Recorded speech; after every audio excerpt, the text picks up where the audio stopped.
Olá, eu sou a Tatiane Teresa e esse é o Tempo de História. Tempo de História são áudios que tratam de acontecimentos históricos de forma simples. E acompanhe os vídeos do Tempo de História e se inscreva no canal no YouTube, Tempo de História por Tatiane Teresa, ative o sininho para receber notificações de vídeos novos e siga também o perfil do Instagram e assista no IGTV. Temos a página do Facebook e do Twitter. E deixe seu comentário, seu like, o seu joinha lá. E o Tempo de História de hoje vai continuar a tratar do nazifascismo, mais especificamente do fascismo na Itália. E cabe destacar algumas medidas tomadas por Benito Mussolini quando no poder na Itália, especialmente aquelas medidas que sinalizavam para a implementação de um regime totalitário por Mussolini. Em 1925, Mussolini adotou o título de Duce, em italiano, chefe, generalíssimo, após um plebiscito sobre a avaliação do governo de Mussolini, que alcançou 98% de aprovação. Lembrando que Duce deriva de dux, termo como era chamado o chefe na Roma Antiga, o que corrobora com a característica totalitária de exaltação de culto ao chefe, cuja sociedade passou a ser organizada seguindo o rígido padrão fascista, a começar pela juventude, cujo lema era crer, obedecer e combater. A educação também foi atacada, o que é típico de regimes ditatoriais, e, além de se criarem grupos universitários fascistas nas universidades e manifestações públicas de exaltação do Duce, os professores eram obrigados, sob pena de serem demitidos, a jurar fidelidade ao regime fascista. Em novembro do mesmo ano de 1925, Mussolini fechou os partidos políticos, tornando-os ilegais e adotando o unipartidarismo, o sistema de partido único. E qual seria o único partido que concorreria às eleições? Sim, o partido fascista subordinado ao Estado fascista. Mussolini dominou a imprensa, a qual passaria a funcionar como veículo de propaganda de seu governo, e ainda fechou o parlamento, substituindo por um órgão atrelado ao partido fascista. E daí eu lhe pergunto, qual seria o problema de uma nação democrática ter seu parlamento fechado pelo primeiro-ministro ou por um presidente? Porque o fechamento de um parlamento significa o estabelecimento de uma ditadura. Como assim? Se lembra do iluminismo? Aí você vai perguntar, o que o iluminismo tem a ver com o fascismo?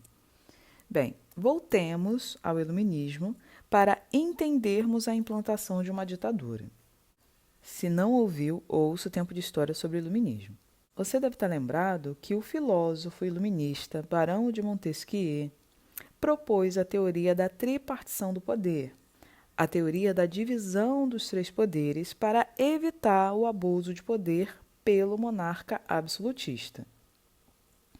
Abuso de poder esse que para Montesquieu seria algo natural do ser humano. Então Montesquieu propôs que os poderes que ficavam todos centralizados, concentrados nas mãos do monarca absolutista, fossem divididos em três poderes independentes e de igual relevância. Um não comandaria o outro e que trabalhariam harmonicamente. Seriam eles os poderes legislativo, executivo e judiciário. Poder legislativo responsável por fazer as leis, nesse caso o parlamento italiano, eleito pelo povo italiano, formado por políticos. O poder executivo, responsável por executar as leis, colocar as leis em prática, feitas pelo poder legislativo, formado pelo rei e pelo primeiro-ministro, nesse caso, Benito Mussolini. E o poder judiciário, poder que julgaria cada caso de acordo com as leis que foram feitas pelo poder legislativo e executadas pelo poder executivo, formado por juízes e tribunais. Dessa forma, se Mussolini fechou o parlamento italiano, ele fechou o poder legislativo, ou seja, o poder que fazia as leis da Itália. Sem o poder legislativo, quem passaria a fazer as leis da Itália? Exatamente, Mussolini. Benito Mussolini passaria a ditar as leis para a Itália sem a aprovação dos italianos através de seus representantes parlamentares, tendo em vista que o parlamento havia sido fechado. Dá para perceber o aumento do poder de Mussolini a partir do fechamento do parlamento?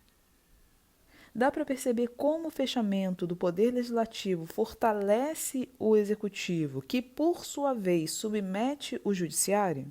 E dá para perceber, se queremos viver em uma democracia, num governo do povo, temos que zelar pela autonomia, pela independência e o bom funcionamento dos três poderes de forma harmônica, senão uma ditadura pode ser estabelecida? Pois bem, com o fechamento do parlamento, Mussolini implantou uma violenta e totalitária ditadura com o apoio de uma polícia política fascista, conhecida pela sigla OVRA, OVRA, Organização para a Vigilância e Repressão do Antifascismo, ou dos Antifa, para usar uma palavra da moda, né? Observem que, pelo nome, conseguimos perceber que uma polícia política não é uma polícia comum. Sabemos que o lema da polícia é servir e proteger, pelo menos teoricamente. Servir e proteger a todos os cidadãos do país. Mas uma polícia política é uma polícia que defende uma orientação política. Ou seja, ela não serve ao Estado e, consequentemente, a todos os seus cidadãos. Ela serve ao chefe político, à ideologia daquele chefe político. E, no caso de Mussolini, servia ao fascismo. Tanto que a função da obra era vigiar e reprimir todos aqueles que fossem contrários ao fascismo, os antifascistas, os antifas. Outra medida que merece destaque do governo de Mussolini foi a assinatura do Tratado de Latrão, ou Concordata de Latrão, em 1929, em 11 de fevereiro. Tratado que colocou fim à questão romana, que vinha desde o século XIX. Mas o que tudo isso quer dizer, você pode me perguntar. Bem, a questão romana surgiu no contexto da unificação italiana, lembrando que a Itália, assim como a Alemanha, tiveram o que a gente chama de unificação tardia, enquanto uma unidade nacional se comparada com a formação de outros países europeus. Itália e Alemanha apenas se unificaram no século XIX. E quando houve a unificação da Itália, que contou com a liderança de Giuseppe Garibaldi, abrindo parênteses, que inclusive é um personagem atuante na história do Brasil também, o qual lutou na longa Revolução Farroupilha, ou Guerra dos Farrapos, e desposou Anita Garibaldi. Fecha parênteses. Fato é que, com a unificação dos reinos da Península Itálica, a Igreja Católica não admitia ser subordinada a um Estado laico temporal italiano. E assim surgiu uma questão, a qual só veio a ser resolvida no século XX, com a assinatura desse Tratado de Latrão, o qual criava o Estado do Vaticano. Sim, aquele lugar lá onde o Papa mora, como os meus alunos costumam dizer. Mas trazendo para uma linguagem mais compatível com uma sala de aula. O Vaticano é um Estado independente, Estado aqui com E maiúsculo, uma micronação dentro da Itália, que não responde ao Estado italiano. O Vaticano, por ser um Estado independente, tem leis próprias, como também guarda própria, moeda própria, banco próprio e governo próprio. Assim, o Papa, que é o líder, o chefe da Igreja Católica Romana, além de ser um líder espiritual, é também um chefe de Estado. Com o Tratado de Latrão, a Igreja, chefiada pelo Papa Pio XI, reconhecia o Estado italiano e controlaria a pequena área ao lado da Basílica de São Pedro como sede do Vaticano. E daí você pode perguntar se Mussolini era muito católico, um cristão fervoroso, e por isso resolveu a questão romana, concedendo o Estado do Vaticano à Igreja Católica. Bem, eu, particularmente, acho difícil um fascista poder ser chamado de cristão fervoroso. Mas o que podemos analisar era a conjuntura política daquele momento. A assinatura do Tratado de Latrão pode ser entendida como uma estratégia, uma jogada política, na qual, com a concessão do Estado do Vaticano para a Igreja Católica, os fascistas ganhariam o apoio do clero católico.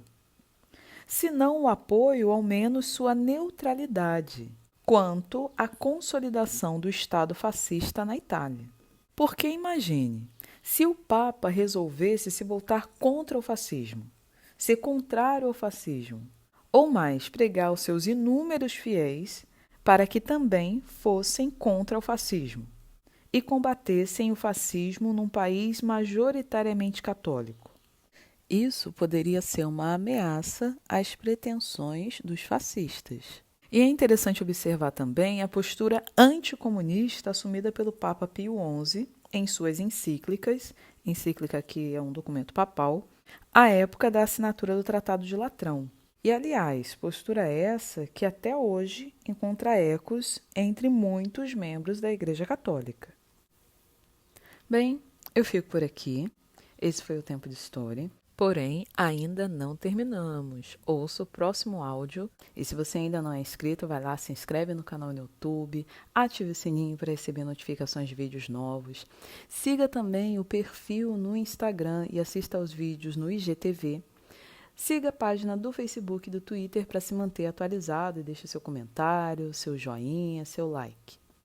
Até a próxima!